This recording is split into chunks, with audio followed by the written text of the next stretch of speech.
Yeah, and then if we have time for this one. Okay, let's get started. We've got lots of people in the room waiting for the event to start. Welcome to Caoilinn in Conversation, where Caoilinn Hughes seeks out the finest writers in the UK and Ireland in order to chat about the most recent book. We cannot thank Caoilinn enough for all the incredible folks that she's brought to us over the last year or so, and today is no different. Caoilinn will be in conversation with Sara Baume, whose latest novel, Seven Steeples, has been lauded by her fellow writers and reviewers alike, including but not limited to Sigrid Nunez and The Guardian. Sara Baume's debut novel, Spill Simmer Falter Wither, and second novel, A Line Made by Walking, have won and been nominated for numerous awards. She is a recipient of the Davy Byrnes Award, the Geoffrey Faber Memorial Prize, and a Lannan Literary Fellowship. Baume works as both a visual artist and a writer. Welcome, Sara. Sara will be in conversation with Caoilinn Hughes, whose latest novel, The Wild Laughter, won the 2021 Royal Society of Literature's Encore Award and is a perennial exile favorite. Her first novel, Orchid The Wasp, won the Collyer Bristow Prize and was a finalist for 4 of the prizes. Her short fiction won the Moth Short Story Prize, the Irish Book Award Story of the Year, and an O.Henry Prize. Thank you, Caoilinn, again for being here. We've been doing such a great job bringing some amazing writers here. Before we get started, I would like to ask those of you tuning in this afternoon to please mute yourselves, but keep your camera on so that our guests don't feel like they're speaking into a void. You can type any questions you might have into the chat, and Caoilinn will ask them of Sara around the 45-minute mark. Copies of the books can be purchased through our website, exileandbookville.com, or through the link in the chat. We ship throughout the US, so please order to your heart's content. Thank you guys for being here. Please help me welcoming Sara Baume and Caoilinn Hughes, and enjoy the show. Have a great show, you guys. Thanks so much, Javier. I always feel like I need to do a clap out. Thanks so much, Javier, and to Kristen, who's behind the Exile and Bookville. What do you call them? Avatar. I think that's what they're called. Logos on the top. It's hard to think of people as kind of images. I'm still kind of seeing the people behind them all as much as are trying to. This is a fabulous chance for me to fangirl at Sara Baume for a very kind of legitimate reason. This is earlier this month, I think, was the US launch of her absolutely fantastic novel, Seven Steeples. This is the Tramp Press. I have the Irish edition.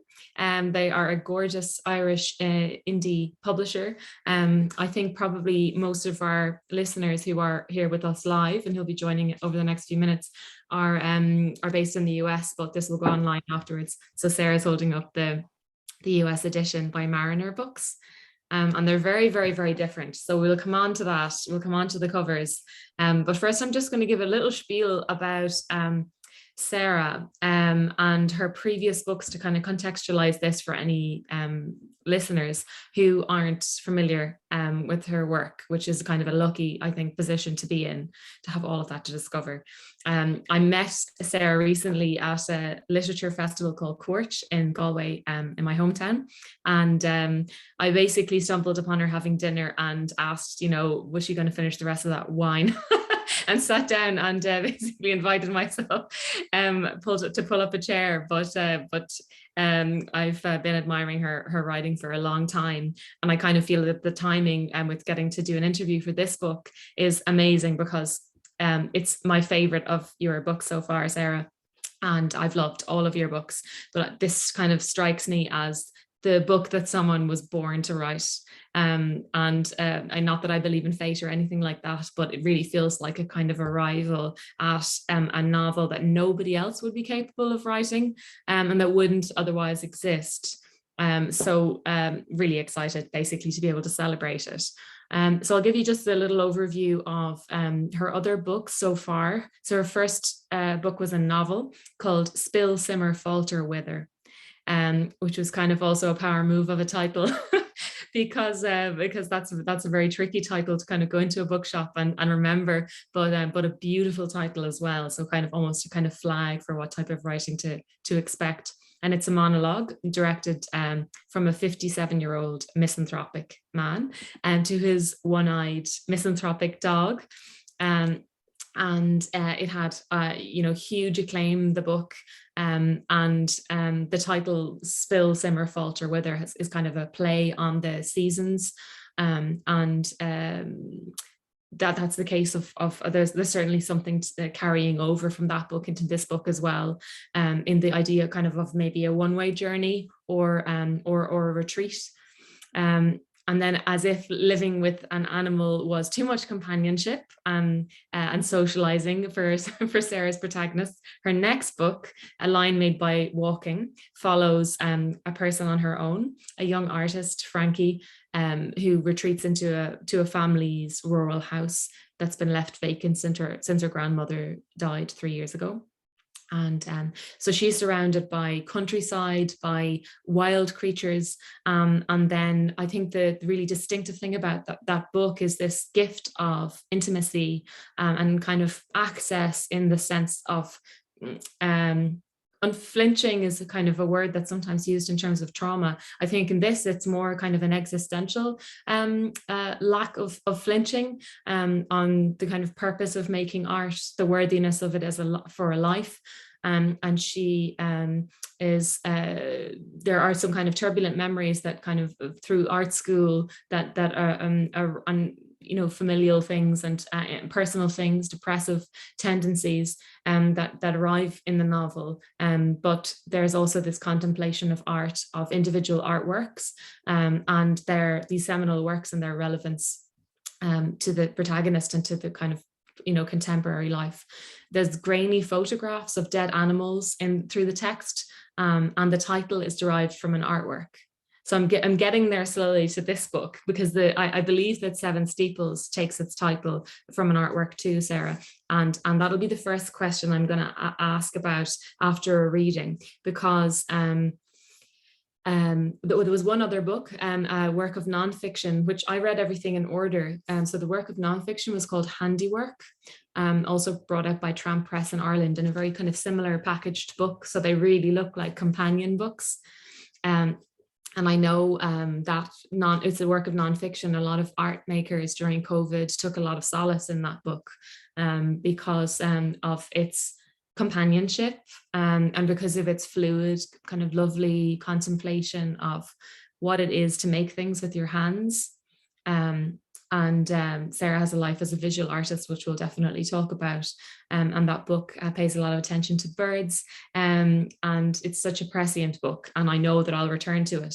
So Seven Steeples probably doesn't need much introduction. You'll get a sense of the story through our conversation. But a couple move to the countryside with their dogs, and they embed themselves in nature. Though not kind of in the mountain conquering sense, more in almost an attempt to disappear from society. And so I let Sarah give us a sense of what the book sounds like, because it's so distinctive from the first line to the last. So Sarah, if you would be so kind as to give us a reading. I have to say thank you first, because that was such a beautiful introduction. It was so much better than I would have done. I've come to call my first novel Monologue to Dog. And then the second one of those sort of girl going insane novels. And then Handiwork less. So I mean, Handiwork came out during the pandemic, so it didn't have much of I haven't talked about it so much.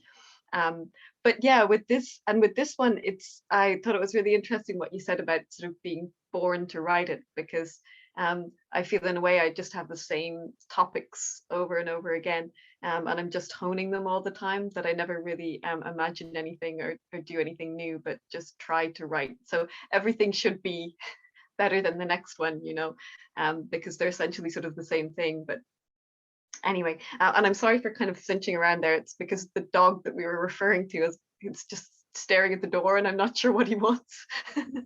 But if you look back at him, will he answer? Will he tell you eventually? He's so old now, and he's like profoundly deaf and a little bit confused sometimes. And so because we're not in the same place that we normally are at this time of the day, he's just confused. So he's very distracting. But I'm going to try and focus on my literature. And we decided it would be best to read from the start. I was just saying before the cameras came on that it's a book in which very little happens. So I suppose really I could read an extract from any part of it. But the beginning sets the scene somewhat, I suppose. There are these two characters, a couple. I never really say what age they are, and people always presume they're sort of in their 20s, which is the age at which people normally, go off, break away, and sort of make a life together. But in my head, they were actually older, more toward middle age, and it begins with a kind of a almost slightly magic realist passage, and then there's a bit of an introduction to them. So I'll just read from the very beginning. The mountain was full of miniature eyes. There were the yellow discs of long-eared owls, the purblind bots of pygmy shrews, the immobile domes of blue bottles, the glinting black gems of brown rats. The mountain was full of miniature eyes, of pheasants, foxes, lizards, larks, rabbits, warblers, weevils, mink, mice, lice. And each eye was focused solely on its surrounding patch of ground or gorse or rock or air. Each perceived the pattern, shade, and proportion of its patch differently. Each shifted and assimilated at the pace of one patch at a time. The mountain alone looked up, down, and around, seeing everything at once, keeping watch. The mountain was a colossal cyclopean eye that never shut, even when it was sleeping. It kept watch on the sea, sky, and land, and every ornament and obstruction, the moon and clouds, the trawlers, yachts, and gannet trees, the rooftops, roads, and chimney pots, the turbines, telegraph poles, and steeples. The mountain alone could see through bracken, brick, wood, cement, and steel, through to the trampolines and septic tanks, the IKEA coffee tables and home cinema systems, the family-sized casks of laundry gel, and multi-packs of buttered popcorn. The mountain alone monitored every jostle, flap, and fall, every trembling clothes peg and traversing jeep, every stray cat and cowpat. It witnessed the arrival of Belle and Cy on a clear noon in January, two bright specks against the green and green-brown and brown and brown-green and grey. It saw them park in the driveway of a lichen-encrusted house on a lower rise beneath. It saw that they drove a red van filled with dogs and boxes. It saw that they were made of wool and boots and hair. Once the dogs had been set loose and the van emptied, Belle and Cy paused to appraise the view. Although it surpassed the full spread of its surrounds, the high rocky land was not strictly the right shape to be called a mountain. From sea level, it appeared mountain-like, but the house itself had been built on a sharp hill above the scabrous shoreline. From the perspective of the driveway where they stood, the facing outcrop appeared to be more of a ridge or bluff, blunt but tall, inhospitable. Gently and unspectacularly, it ascended from the Atlantic as if it had accumulated its stature over centuries, as if, over centuries, it had steadily flattened itself upwards. It was the shape of a prehistoric bank, a drove of smoke, an obliterating wave, a mud and rock and foliage barrier, impeding, protecting. In the overstuffed glove compartment of the van, there was a ragged dictionary. It had been gagged by masking tape, then strangled with an elastic band.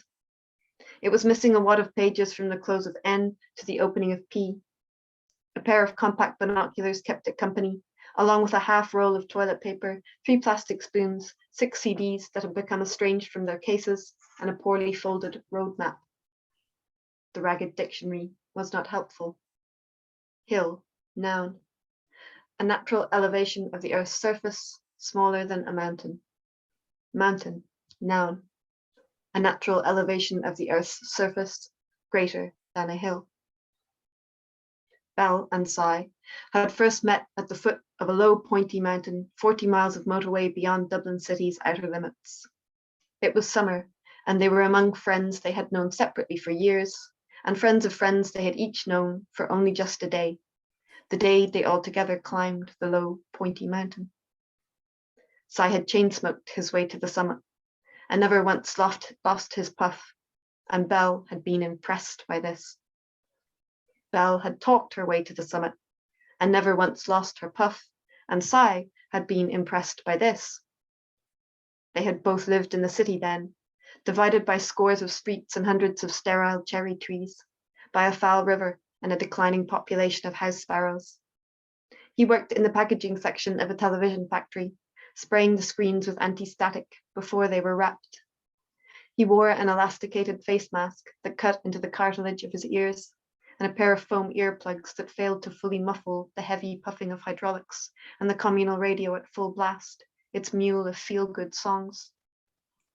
She waited tables in a restaurant where the customers regularly asked for things that didn't appear on the menu and never fully finished the food on their plates. When she lay awake at night, she could still hear the sound of china being scraped and picture lettuce leaves fluttering down the waste chute, the track marks of tomato sauce and coleslaw dressing. A year before they first met, they had each been passengers on double-decker buses traveling in opposite directions that bumped wind mirrors on a lane in the city centre. She was upstairs in an aisle seat on the right. He was downstairs, standing by the luggage rack. As the buses passed and the mirrors cracked, Belle and Cy were oblivious. They had no reason to suspect that in the future they would know each other. They had no reason to suspect that theirs would be a single future. On the day they moved in together, it was the winter that followed the summer they met. As they stood on the driveway to look at the view, the idea occurred to them in unison that they might one day, a day of clement weather, climb the outcrop they overlooked. They looked over, and that overlooked them, which was definitely greater than a hill, but smaller than a mountain. I'm going to leave it there because the dog is starting to make weird noises in the background. Lovely. Thank you so much for that. It's definitely lovely to just, I think, hear the rhythm of the prose. I mean, the New York Times Book Review called it one of the most beautiful novels I've ever read. Baume's description of landscapes are lovelier than I can express. And there is, I think it does have that kind of like a poetry book. It does feel that you'll kind of keep kind of being able to read it and read it afresh, because of just the, you know, the density of well observed details, and I think details that more and more people will be able to recognize after COVID. Hopefully, I mean that would be a positive outcome. But so I wanted to ask you about the title. So A Line Made by Walking referenced a photograph, if I'm right, by Richard Long, a piece of landscape that I think he had to commute via or was walked via so many times that it had trampled, you know, into a thin line. And his work was interested in trying to kind of not damage environments, but was very much dealing with work that came from those kind of chance materials in the natural world. So it makes a lot of sense. I mean, it's such a resonant title, A Line Made by Walking, for that novel. And Seven Steeples, I think I heard you mention in an interview, it's a kind of found title like that as well. Maybe not from an artwork, but from at least the text of a book. Well, it was and it wasn't, in that I always find titles really, really hard. And unless they're kind of there from the beginning, then they don't seem to work. So like A Line Made by Walking was an example of a novel that I just did not have a title for, or I had loads of crap titles, you know, the way. And in the end, I just thought, I'm going to borrow my title. I think my agent had actually said to me that they're not copyrighted titles, so you can just use the same title for something else without seeking permission or anything. So I thought I'll take one of the artworks that is in the novel, and it kind of worked out okay. But then with Seven Steeples, it was one of those novels where the title was there from early on, because it was literally, well, I think it was something that my landlord, though it could have been a neighbor, had said about this ridge of land, this kind of big hill / mountain thing that rises behind the house where we live. You're obviously guessing that a lot of this novel is based on truth. But he had said something like, there from the top you can see, maybe it was like 3 and 3 and 3, but in my head I turned it into 7 standing stones, 7 schools, and 7 steeples, because it sounds lovely. It's nice alliteration. It's something that's possible. So that was where the 7 steeples came from. I'm sure he actually did say 7 steeples. But anyway, you know the way so much time passes when you're working on something that it kind of recedes from sight. And then it was only after the book was no, it wasn't quite published, but it was well on its way to being published, you know, so it was too late to change the title at this stage. It was probably in proof form even. That a friend of mine, a brilliant writer based in London called David Collyer, who just knows like every book that's ever been published ever, was like, you know, that's already a book. And I was like, no, I don't know it's a book. And it was quite hard to find, but I wrote a piece about the original Seven Steeples that's in LitHub online. And it was an American book by a writer called Margaret Heinrichsen. And she was, I mean, you couldn't make this up. She was a minister, a Methodist minister, and she wrote this book in the 1950s. And it was nonfiction, like a memoir, and it was about this period of time that she spent cycling around these 7 different churches on the Maine coast, which is quite, I mean, I've never been there, don't know anything about it, but I think it's quite remote, or was quite remote in the 50s. And they obviously just didn't have enough ministers going around. So she would say, she would literally on Sunday, she had 7 different services to do. I mean, if you get a chance to read the piece, because there were so many uncanny connections between this original Seven Steeples and the novel that I had written. I mean, you know, perhaps most of all that she was really, really interested in birds, deeply connected to the natural world.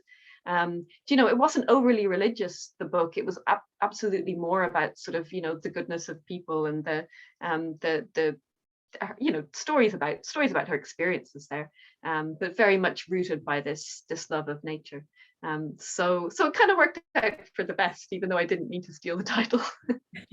And did it come from the title? Is that what, you know, people talk about the germ of a book? Was it, or did you feel that it was more? You mentioned that the books are kind of, you know, all working towards the same thing, but I don't see them that way. As a reader, I mean, the characters are very distinctive, and I want to ask you in a little while about the characters in this book, because it's such an unusual treatment of them. But was it the title that this kind of landscape, this idea of this maybe steeple-like monument, and people knowing that they have some sort of contract with it or obligation towards it, or making a contract with it and maybe not fulfilling it, or you know, being afraid to, or not up to it? Was maybe kind of a germ of the book, or was it something else? Well, it worked out well. Like, I find again and again, Caoilinn, it's like I make all the connections after it's been written. It just gets written, and then afterwards I realize, oh yeah, that connects really well to that. It makes sense with that. And you know, the steeple obviously being this sort of, you know, tall structure that is symbolic in the same way that the mountain is, and the whole book is something of an allegory, and that the mountain is God. And it's completely concerned, almost solely concerned, with the little kind of rituals and observances that we invent for ourselves, in the absence of religion, in the case of the characters in the book. So it kind of worked out really nicely, but really I just liked the sound of it. I think first I just liked the sound, and it was only when it had been my working title for quite a while that I realized it tied in really, really well with the other themes.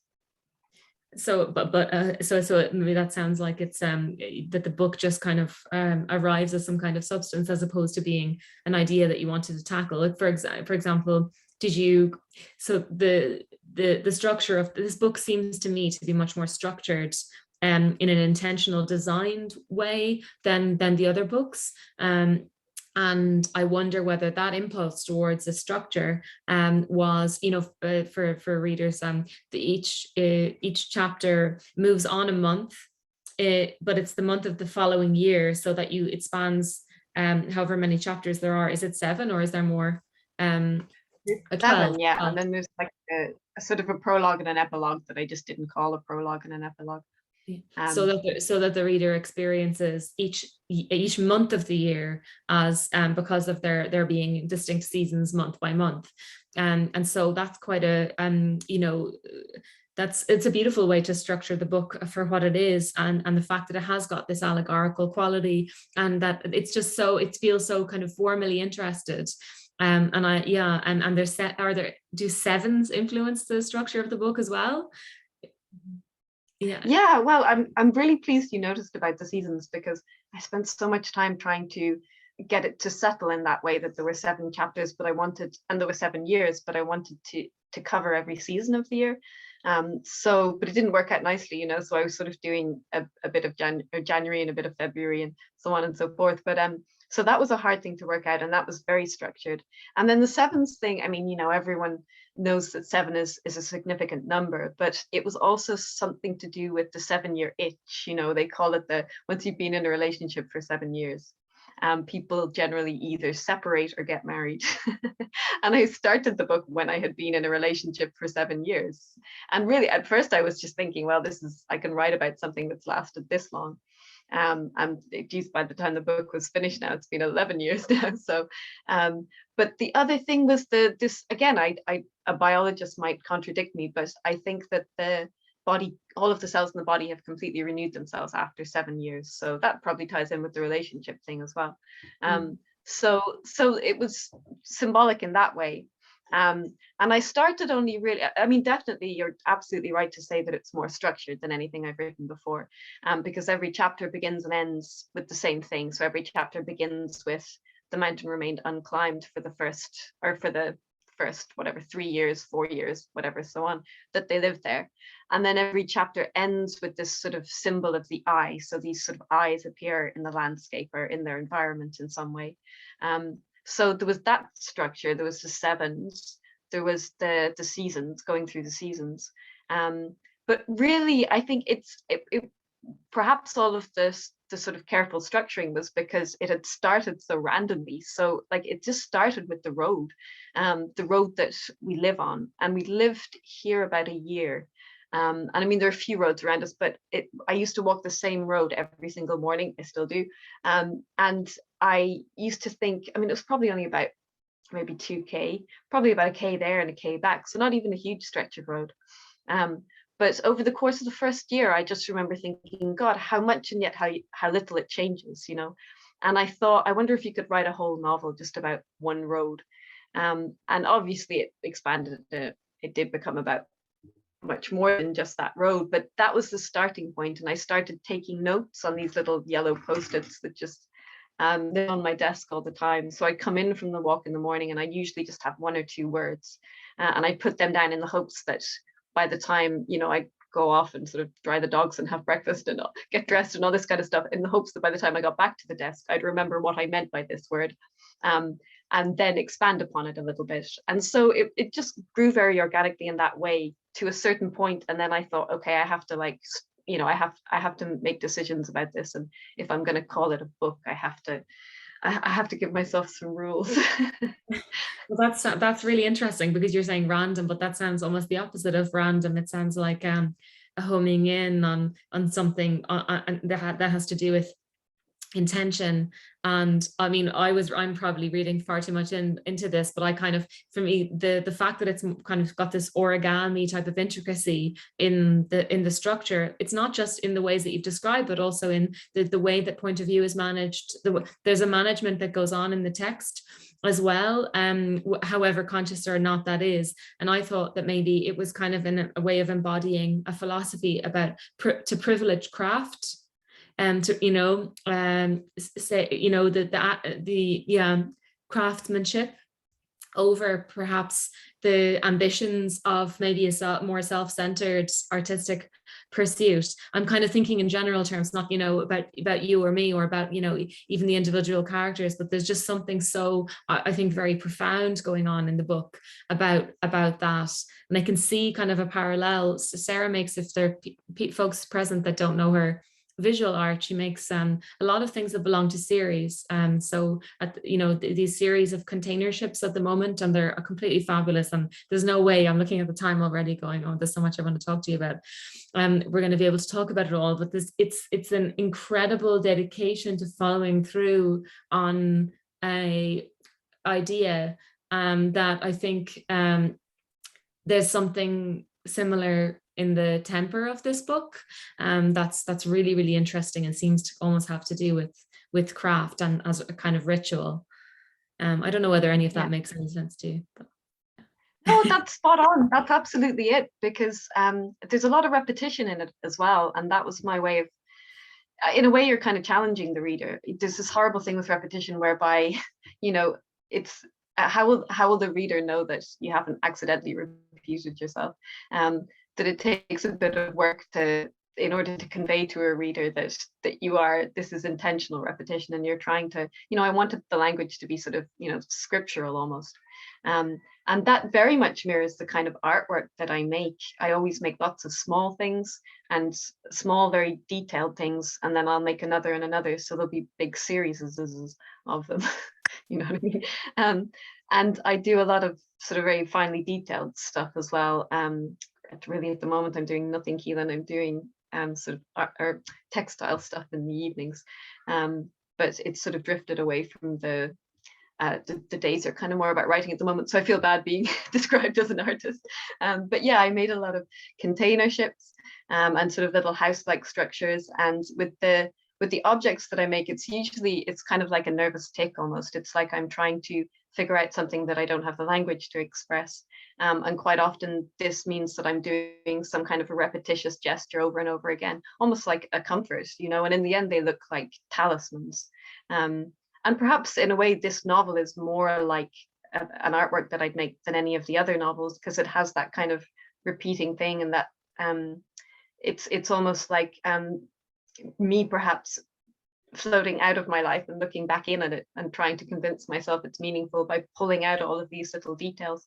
Like really, perhaps everything I've written is a way of compensating for my lack of worldliness in a way, sort of trying to look forensically at the small world that surrounds me and the little rituals of my day, and to justify them somehow, that it's okay to just do this and to just be this, I don't know if that was the question at all, but no, it's very interesting, and it's I don't know about just.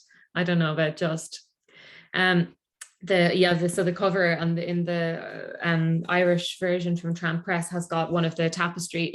I don't know what you would call it. Well, it's a quilt, but I don't know what you would call that embroidery. But it almost looks like. Yeah, it looks like. Go on ahead. It's a plique technically, so it's like cotton stitched onto canvas essentially. Yeah, a plique. And it also looks like a little bit like an eye. I don't know if that was intentional. Again, no, it wasn't. It's actually based on a drawing that my partner did. So it's a stitched copy of his drawing, and I did a series of them. And so it's kind of like it's like a private joke in a way, because the book is very much about this small universe of two people in a relationship, and the cover is a piece of artwork that we sort of both made in a sense. Having said that, I also like the American cover very much, which is more of a kind of a painterly, collagey kind of. Yeah, who did the cover? Do you know? Do you know who did the American? Kerry Rubenstein, I think. I could be saying her name wrong. Yeah, Kerry Rubenstein. It's really interesting contrast, because it looks very painterly, and it's not a graphic cover. It looks like an artwork as well, which I think does some important has an important conversation with the content of the book, but quite a different conversation, because the fact that Seven Steeples and Handiwork in Ireland were published with your own artwork on the cover, well, first of all, it couples those books together, but also it creates I imagine, a circumstance where people might read it more in the vein of autofiction, just because there's that connection with the self, whereas in the US edition, it's accompanied by an artwork by another person, which maybe aids a type of fictionalization or distance. But they're both beautiful, but they definitely will have a different impact on the reader, I think. Yeah. I'm curious because with Handiwork and Seven Steeples, I really wanted them to both be the same kind of format. But Handiwork wasn't published in the US, so it kind of gave a designer freedom that they wouldn't have had otherwise. But A Line Made by Walking was actually a photograph. The cover was like the wing of a rook, and that was a photograph that I'd taken as well. So all but one of my books have had in Ireland a photograph that I took on the cover, a photograph of artwork in most cases. And I think that's kind of unusual. The other way people always say to you, you get to design your own cover as, as a writer. And you're like, no, of course you don't. But in my case, you actually do. Yeah, a lot of the time, I think people wish that they could. So it's a very cool skill to have. So you mentioned about this, the eyes. Caoilinn draws beautiful. For anyone who doesn't know, does the most exquisite watercolors of fish. Are they watercolors? Yeah. Those are a while ago now, but I'm just teaching myself to draw. That's all that is.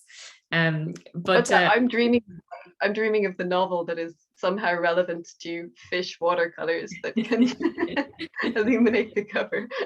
I think I'm going to have to learn how to paint like just existential angst somehow, more directly.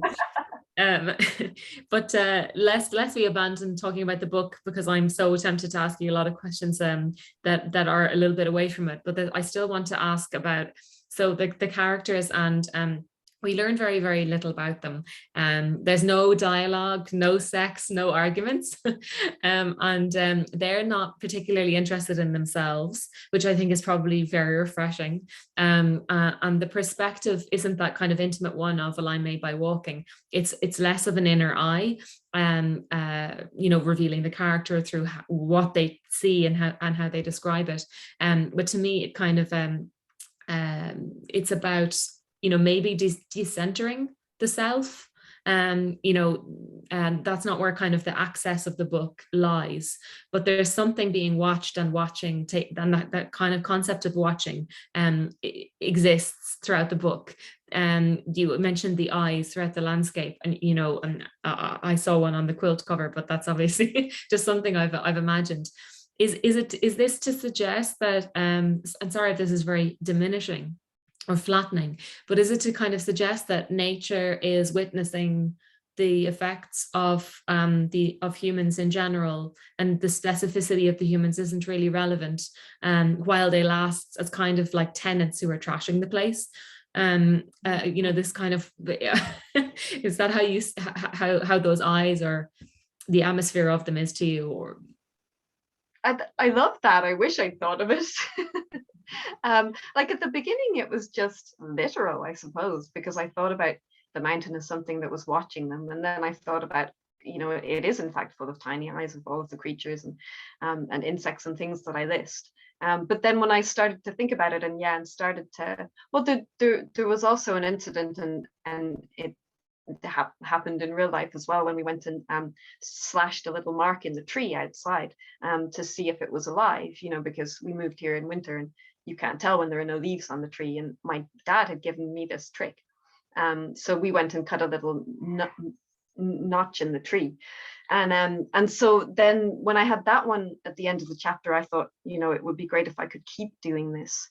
But there is this sense that, without ever articulating it very clearly to myself, I did want to describe, the world that is there, that is living, and that is sentient in some form, even if we don't appreciate that most of the time. And climate change and the death of the planet is never far from my mind.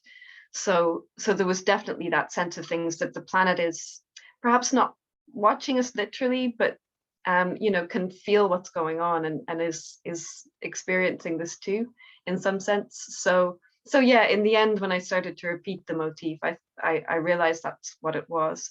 And whether it works or not, it's funny. It would be great if people got that message, but fine also if they don't. I never thought of it as magic realist, which is kind of interesting, because I really did think that the eyes are never literally there, but things just seem like eyes, and that's what's repeated at the end. But that's never far from my head, and I think everything I write is, as well, as sort of like trying to catalogue the world around us as it is at the moment, because it's not going to be here in 20, 50, maybe even 10 years. I kept on thinking of have you seen the movie Leave No Trace? Deborah Granick, I think, was the name of the director. Leave No Trace has got a New Zealander. Oh, it's really, really good. And it's got some relationship to this book, but in a very different kind of context. It's a dad and his daughter who are living basically off land in a national park in the US, but they're leaving no trace. They're, but the daughter is an amazing New Zealand actress, and I don't know whether it's something about the leave no trace and the New Zealand connection. I was constantly thinking of tui birds in reading this book, and they're a type of bird that they can make a ridiculous quantity of sounds, like everything from all of the other songbird sounds, because they're like parrots, they can imitate anything, but their natural sounds, and are like timber creaking, and they can do car alarms and all sorts, but the majority of the sounds they make are beyond the human register, and they have this tuft of this white tuft on their throat, and if you watch them, you can hear them making their dizzying quantity of sounds. They have two vocal boxes, so they can sing two songs at once, and you see their tuft going, and then all of a sudden it continues going, but it's silent, and then it's all the stuff that you can't hear. And then, like, New Zealand is also the place with the highest cats per capita in the world, so there's a real problem with bird and flightless birds, and so something about the crazy beauty and also trauma of knowing the perilous state of these birds was lingering at me the whole time I read your book. And maybe also, I love that. Sorry, just to interject, but I totally believe that as humans, we have a certain set of senses, and we're able to perceive certain things. But there are animals. This is the perfect example of creatures and birds and animals who can sense other things and see other things, and perhaps things that were alive and weren't. Or like there's a I definitely said this in my first novel, something to do with how dogs can smell something that is no longer there, but was there like 2 or 3 hours ago. So essentially there are these kind of traces and essences left behind that surround us all the time. So, one person's magic realism is another person's absolute fact, depending upon how you look at things, Yeah. Yeah, absolutely. And I think that's one of the really interesting things to do with point of view in this book, is that there is just this gradual shift where you kind of feel like you're gaining access to a perspective, not immediately available when your daily life is so crowded with noise of the wrong sorts of materials. But one thing so handiwork. I think I heard you say somewhere, I read, or maybe it's in the acknowledgements, that they were kind of written simultaneously, and I wonder whether you have this problem. It's a problem that I would have because I'm a monotasker, so maybe you don't have this at all. I can't really write things simultaneously, and I don't know whether you have that problem, and whether it crosses across art forms. For example, if you were asking some kind of fundamental questions, to whatever extent you would know what they are, through an artwork, through a visual sculptural project, whether or not you would ever worry about simultaneously working on the same thing in a book, because I always think of them as being distinct, but maybe this is just different, and you don't really worry about pieces asking the same questions. It's a big fear of mine, and kind of the big cost of it is that I need a big gestation period between projects, and it's a real scary thing to take. But for me, it's kind of I would freak out otherwise. Do you have that, or what was the experience of writing these two books almost simultaneously? I just write the same book over and over. You don't, though. No, that's, I mean, it's true and it's not true. I think I just go back to the same themes all the time and repeat them, that I only have a certain sort of register and set of topics. And, for years I did feel shit about that. But at a certain point I realized that all the writers and artists that I like have done exactly that. They're interested in the same things, and they make different versions of them throughout their life, and that's actually why I like them. I don't want them to do something radically different and be versatile.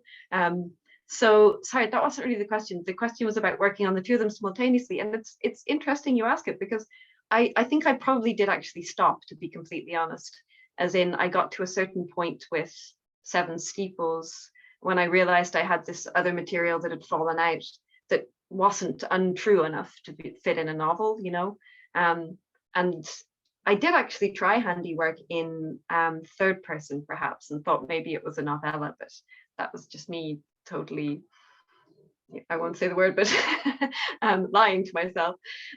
So I think I did actually stop. I don't remember exactly because this was 2018, I wrote Handiwork. And I had an exhibition that same year that kind of just dominated the whole year. And so I guess my head was in the world of making and working with my hands and the birds, and that had kind of taken over from the novel. So I think I stopped, to be honest. I am a bit like you. I don't like to have too many things on the desk, especially not writing projects. Like, I'm fine working on something visual simultaneous to writing something. But possibly both things suffered, to be honest. I'm definitely better. The thing is better at the end if I'm just concentrating on it solely for a period of time. And then the next thing, I'm sorry, can you hear the dog snoring? I love it. So I'm aware of the time, and there's so many different things I want to ask you about. I should say, if anyone wants to ask questions, they can type them in the chat now. I mean, there's one question. I don't know whether you'll have any desire to answer it, and you don't have to. You can just go next because I've got so many left. But on the character front still, and what the book is, so unflinchingly driving into, is that this kind of lack of domesticity. The characters kind of do away with domesticity, as if it's a kind of domesticity is a silly way of denying the process of decay.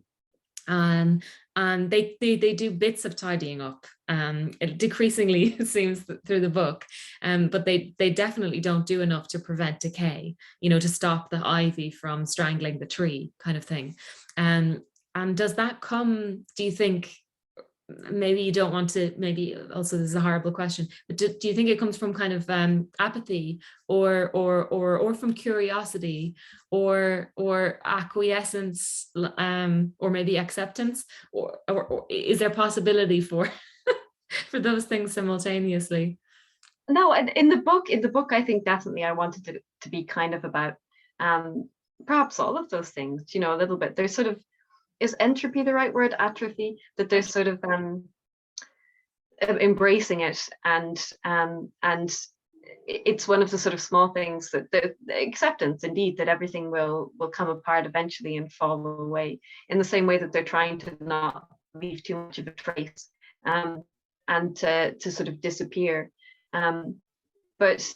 But I mean, it also just inspired by my own, and perhaps the apathy of the renter. So in a way, that's a contemporary slant on the book, in the sense that when you rent a house, it's always very hard to convince yourself to paint the walls and repair things, and or to plant a garden, or whatever the case may be. So that very much kind of came from my own experience, to be honest, of wanting to find somewhere that I could love and live forever, but not being able to for financial reasons, and watching things slightly fall apart. Though, of course, in the novel, it was meant to be larger and more symbolic, definitely.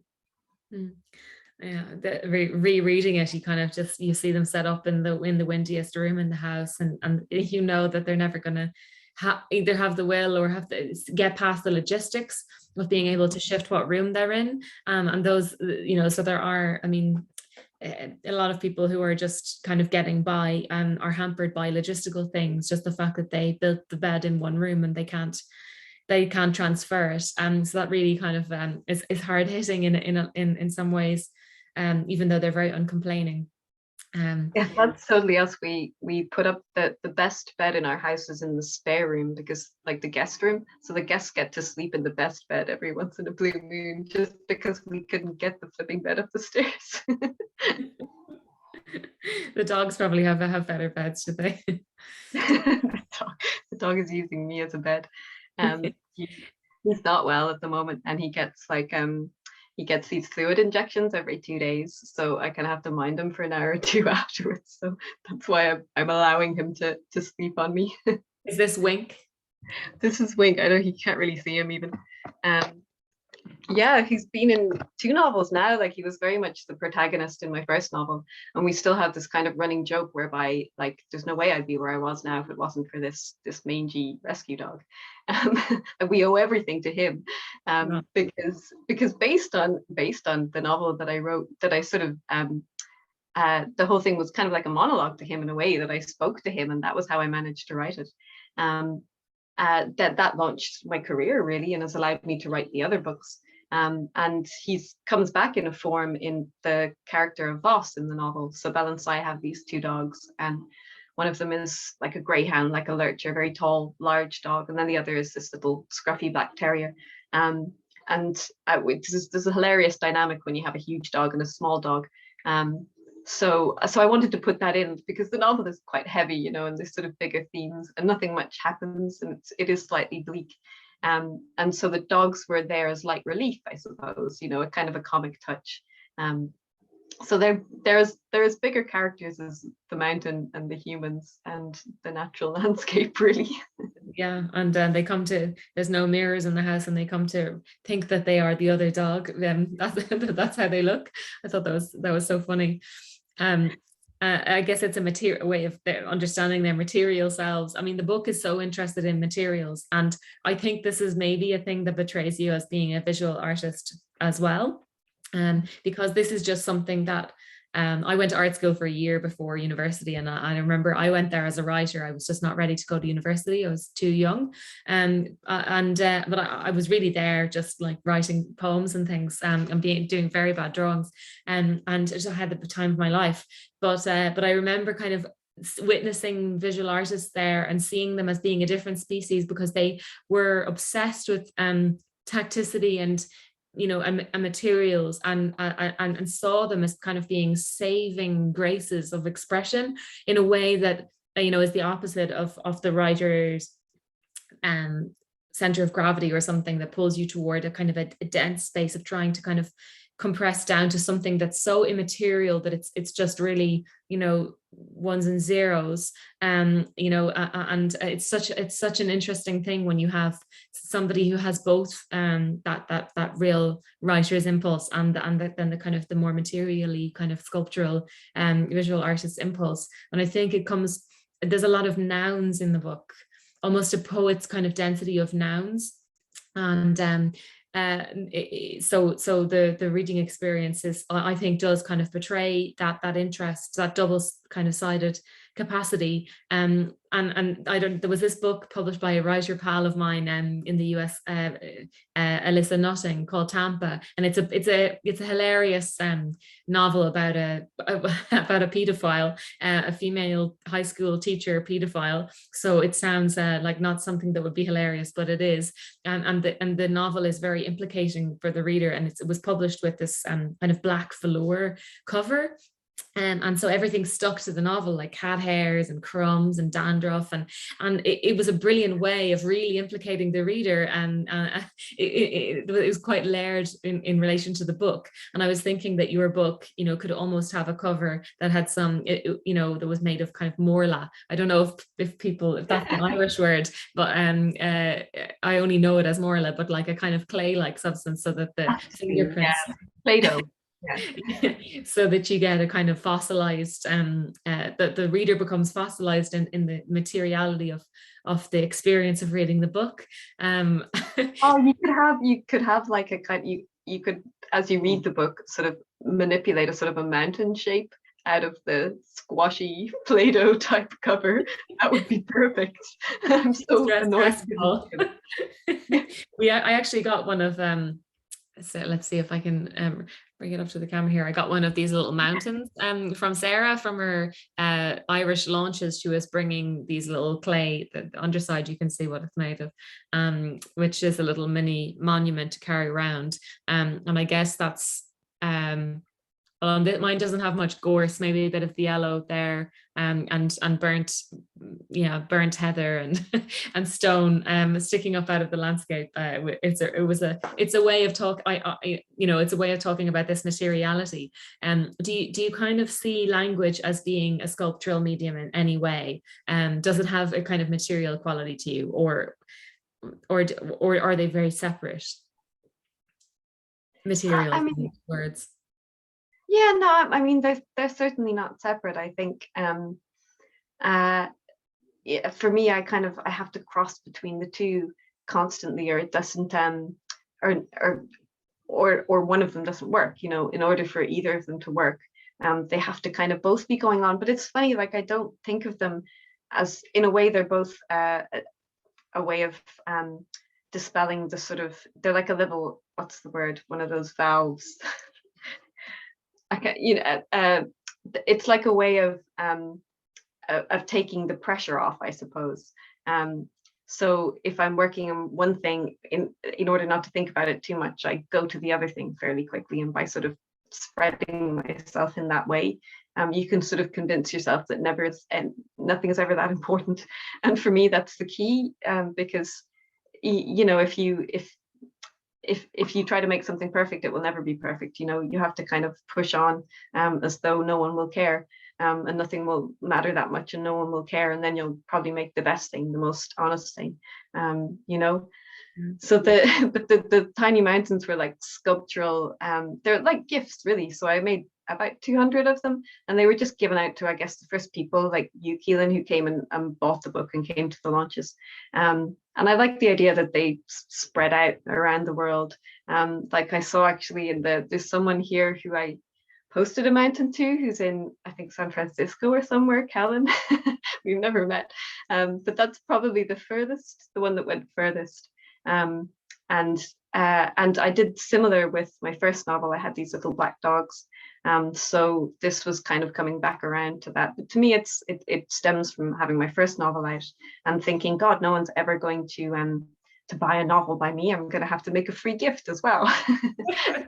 And obviously it went way further than I could possibly ever provide free gifts for. But I wanted to retain, an aspect of that sort of 4 books in. Yeah, fabulous. I'll ask you one more question, and I think there probably isn't time for it, but if there isn't, you can tell a joke or something. I wondered if you think of yourself as an Irish writer, or whether you feel, because I know that you moved to Ireland when you were 4, is it? I think of you as Irish, but it's how one thinks about oneself, I think, and whether you feel more affiliated to the kind of rural Irish tradition, which you might easily get put in with because of the context of the book, or a kind of emigre tradition. I was 4 months when I came to Ireland, so and my mum is Irish, and my dad was from North Yorkshire, in the UK, and so one side of the family was all like, I have ancestors actually in Cork McSherry, which is West Cork, so I absolutely think of myself as Irish, and even if I had absolutely no family at all, family tie here, just by virtue of my upbringing, I think I would identify as Irish. But I've also always completely carried with me this outsider complex, as in I'm not quite as Irish as the next person whose both parents were from Ireland, and who don't, I always had a slightly, not a very English accent at all, but in comparison to Irish people, a flatter Irish accent than the average person. So that's always been a complex to me, but I think that's been very useful. I think people who feel like they're outsiders in some form are often the ones that become artists. And some of the best Irish writers that we have at the moment, aren't in Ireland, but are looking back from that perspective. I think that often happens as well. So it's a curious thing, I think it's always complicated. It's just, I think I heard you mention somewhere that, because I noticed there was no dialogue. I mean, this is the novel about a couple. You would think that it would be full of dialogue, but there's almost none. And I heard you mention somewhere that it was something about feeling not being 100% comfortable writing dialogue and being sure if you would get it right, which I just found amazing to think of. Yeah, no, that's totally it. I would not be comfortable writing sort of rural Irish people, I guess, like my neighbors. I'd feel like I was just making a caricature of them, so it's easier not to. I can describe them as I experience them, as accurately as possible. But I'm not going to do their voices. It would sound like doing a bad impression, Yeah. And how about your own voice? It doesn't count. It's not Irish enough. It's just. I do my own. The dialogue is always my own voice in a way. That's the only voice I can do. Yeah, well, no, that's fabulous. I hope that we've managed to to convince a few people to pick up Seven Steeples. If you're in the US, do get it from Exile and Bookville. They're an absolutely fabulous group of humans over there. And I think probably Javier, it comes on around about now to do any housekeeping. I think you might already have put in the chat some links. Oh, And I'd love to say a huge thanks to Caoilinn for initiating this. And it's always great for writers from Ireland and from all of Europe to get a bit of exposure. In Chicago, I have actually been to Chicago, but didn't find my way to your bookshop. I hardly found my way anywhere, to be honest. But I'm hugely grateful to Javier and Kirsten as well. Kristen, is it Kristen? Kristen, yeah. Kristen, yeah. You're always welcome here, you know that. Next time you're around, please stop by. That was amazing, as always. Caoilinn, you have this amazing, like, incredible way of making everyone, guests, attendees, feel so comfortable, and always come prepared with great questions and great insight. So thank you again. I say this every time, and I hope you've been tired of it. Thank you again for being so wonderful.